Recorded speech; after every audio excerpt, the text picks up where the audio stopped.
আমলুটোৰ পৰা ভিডিঅ'টো আৰম্ভ কৰি দিছোঁ। পিছে মই আমলুটোপ নাখাওঁ, যিহেতু গৰু বিহুৰ দিনাখন আমলুটোপ খাব লাগে বুলি কয়, সেইকাৰণে মামা আৰু ভাইটিয়ে পাৰি লৈ আনিলে খাবৰ কাৰণে। তাৰপিছত যিহেতু মই জেতুকা লগোৱা নাছিলোঁ, সেইকাৰণে মই ধুনীয়াকৈ জেতুকা পিচি থৈ দিছিলোঁ।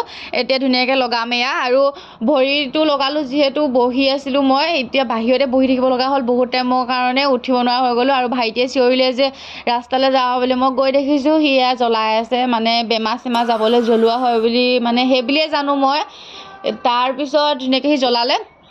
মই কি কৰিলোঁ, জেতুকাখিনি মোৰ লগোৱা আছিলে যিহেতু শুকোৱা নাছিলে, সেইকাৰণে মই ধুনীয়াকৈ শিকি আছিলোঁ। সি গালি পাৰিছে যে এনেকৈ নিশিকিবি, বেমাৰ চেমাৰ যাবগৈ। হ'লেও মই শিকিছোঁ গাইছ, কাৰণ মোৰ জেতুকা শুকাব লাগিব ধুনীয়া কালাৰ আহিবলৈ, সেইবাবে মই শুকুৱামেই, শিকিম কৈ পাইছোঁ মই। তাৰপিছতে যিহেতু আমাৰ কছাৰী মানুহৰ ৰাতি চুকত ভাত দিয়া হয়, সেইকাৰণে আইতাই চব্জি ভাত বনাই থৈ দিলে। তাৰপিছত মই ৰাস্তাৰ পৰা আহি পিনে গাহৰি বনোৱাত লাগিলোঁ আৰু চুকত ভাত দিবৰ কাৰণে। তাৰপিছতে আইতাই ককাক চুকত ভাত দি ল'লে, আৰু ময়ো মোৰ পাপাক, যিহেতু মই বিহুত চুকত ভাত মানে ৰাস্তাত ভাত দিওঁগৈ গছৰ কিনাৰত, বিহুৰ দিনত মই বহুত ভাল লাগে, মনটো মানে বহুত বেছি ভাল লাগে, সেইকাৰণে ধুনীয়াকৈ দি ল'বলৈ ৰেডি কৰি আছোঁ। তাৰপিছত ধুনীয়াকৈ দি লৈছোঁগৈ এয়া, আৰু দি মেলি যিহেতু বিহুত সাজ নাখালে নহ'ব, সেইকাৰণে অলপমান সাজো খাই দিলোঁ। তাৰপিছত আকৌ বা সকলোলৈ হেপী ৰঙালী বিহু।